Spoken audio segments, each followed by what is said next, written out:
Meus amados, vamos lá. Queremos continuar aqui.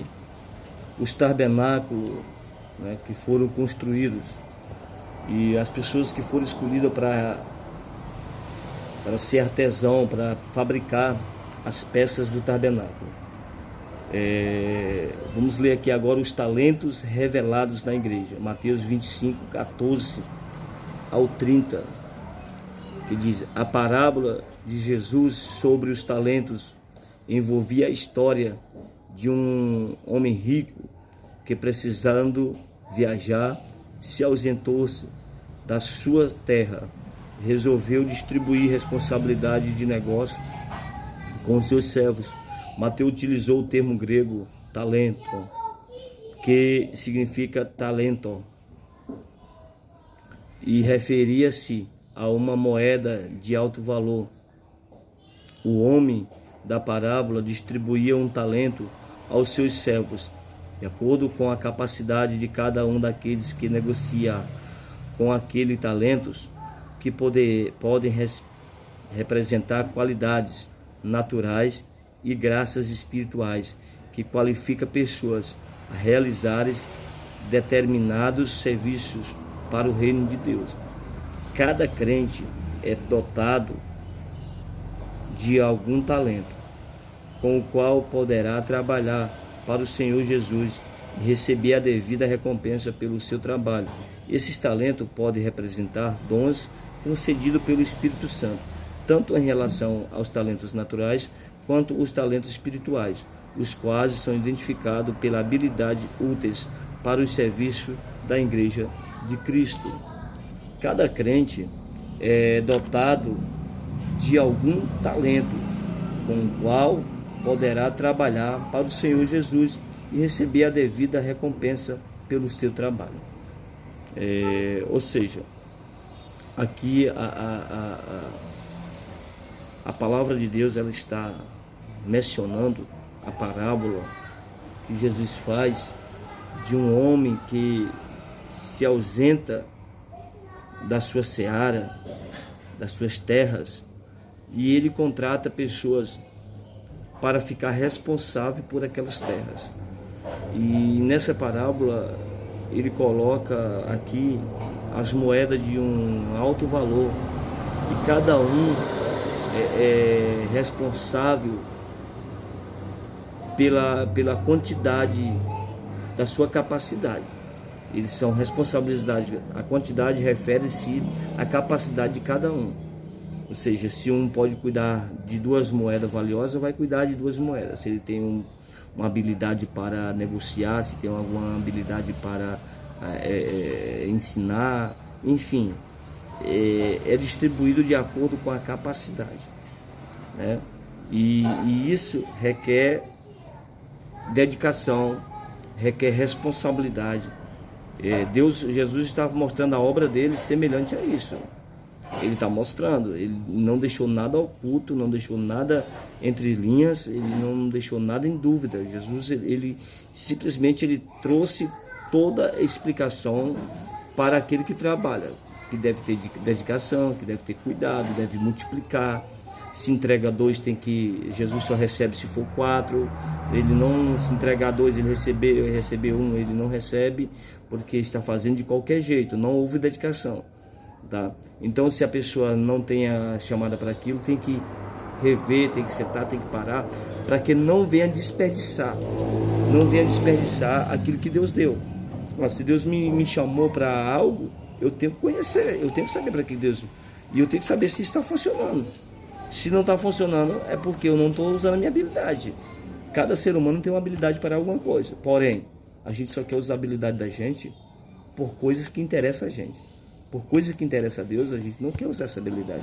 E somos sabedor, que nem diz aqui o autor, e somos sabedor que cada um, né, receberá a sua recompensa. E ainda aqui em vida, ele falou para Pedro: aquele que deixa mãe, pai, família, tudo para trás, que me segue, receberá 100 vezes nessa vida, e na vida futura receberá a vida eterna.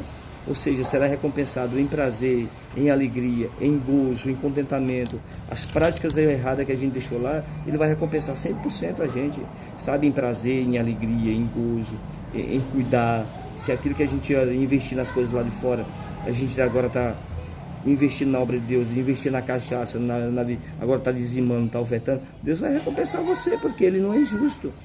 Se Deus não fizer isso e você não acreditar que Deus faz isso, é porque você está dizendo que Deus é injusto e não vale a pena crer no que está falando. Então isso vai para todas as áreas, e tem pessoas que batem, mas o dízimo, a Bíblia diz que levar à casa do tesouro. Não falou, administre o seu dízimo.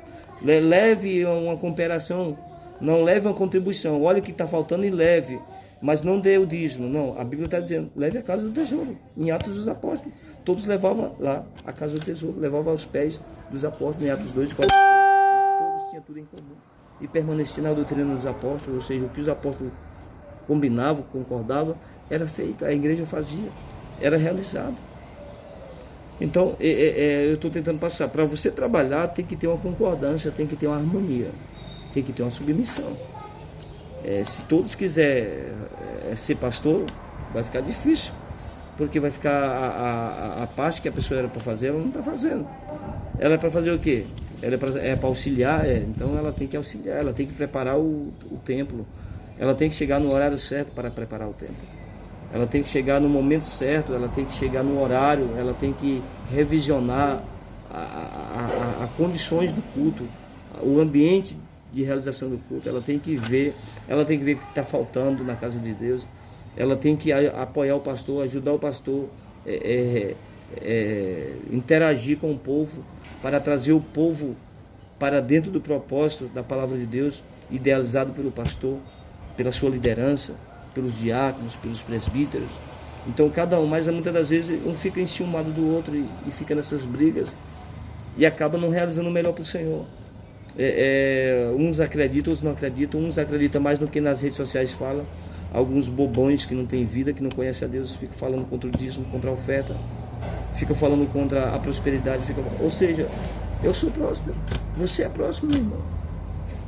Não pegou coronavírus? É próspero. É prosperidade de Deus, é isso, é as bênçãos de Deus, irmão. É a proteção de Deus sobre a nossa vida, é o cuidado de Deus.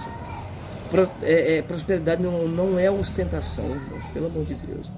Não é ostentação. Quando nós trabalhamos para Deus, dedicamos e tentamos dar o melhor para Ele, Ele vai retribuir o melhor para conosco, porque Ele não deixa ninguém e você na hora certa Deus vai lhe colocar em posições altas, mas primeiro tem que passar pelos degraus, e muitas das vezes a gente quer pular lá para cima, ou seja, eu não quero passar pela escada, eu quero pular para ser pastor, como se pastor lhe desse alguma regalia, algum direito de fraudar algum versículo bíblico, como se desse algum direito de você não cumprir o que está escrito. Como se ser pastor você era soberano, você agora que manda, Deus. Ser pastor é ser servo dos demais. É isso, você está preparado para ser servo dos demais? Ser acionado quando ninguém quer ir? Está no bem bom e alguém chamar você tem que ir? Você querer ir a uma festa familiar, um aniversário, uma coisa, mas você tem o culto, você tem que ficar no culto. Tem alguém doente, quando ninguém pode ir, é você que tem que ir. Quando alguém se endemônia, independente que seja crente ou descrente, chama você tem que abandonar tudo e ir expulsar esse demônio. Isso é a função do pastor.